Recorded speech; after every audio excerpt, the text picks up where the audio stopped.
Si l'usine affiche pavillon français et américain, le site douaisien d'Ingersoll-Rand a bien failli être transplanté outre-Atlantique en 2010.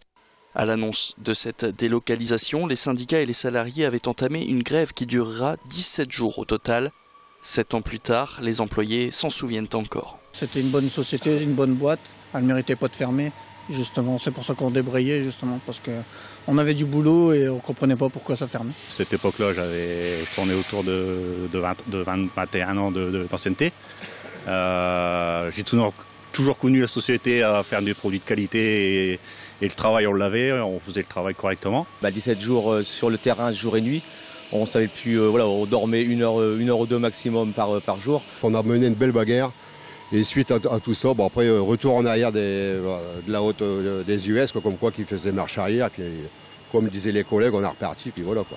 J'ai eu raison et la preuve, on est toujours là et ça tient quoi. Sorti de ces 17 jours de grève, la vie n'a pas été forcément en rose pour ses salariés. Même si le plus dur était fait, l'usine n'allait pas déménager.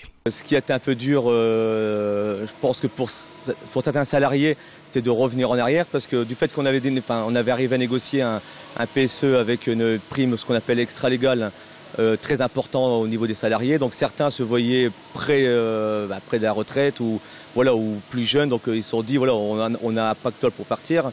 Et c'est vrai que leur dire que tout revenait à zéro, parce qu'on nous a fait comprendre que du fait qu'on revenait à l'arrière, il fallait rien réclamer, il fallait rien demander, il fallait effacer les 17 jours de grève qu'on avait fait. En 2017, le site qui produit entre autres des treuils ou des palans hydrauliques compte 83 employés contre 70 les dernières années.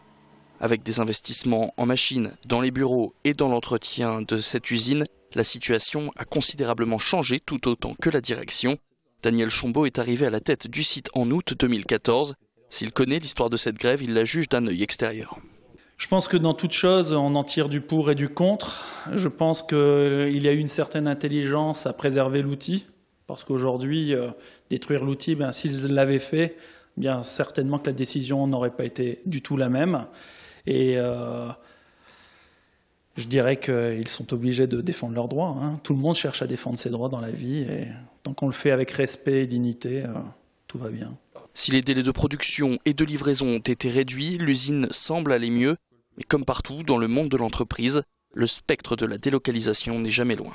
On n'est jamais à l'abri de problématiques comme celle-ci. Nous sommes dans un grand groupe qui parfois doit prendre des décisions. C'est pour ça qu'on communique énormément avec les employés pour leur expliquer qu'il nous faut être bon, être performant. Nous étions en 2014 dans les dernières usines du groupe, sur 50 usines. Aujourd'hui, on est dans le top 5 des usines de ce groupe, de par nos performances. Nous avons vu un engagement des employés progresser de 56% en 2013 à 91%. Et cela est la marque intrinsèque que l'ensemble des équipes se fédèrent et est motivé pour faire en sorte que cette usine puisse durer dans le temps.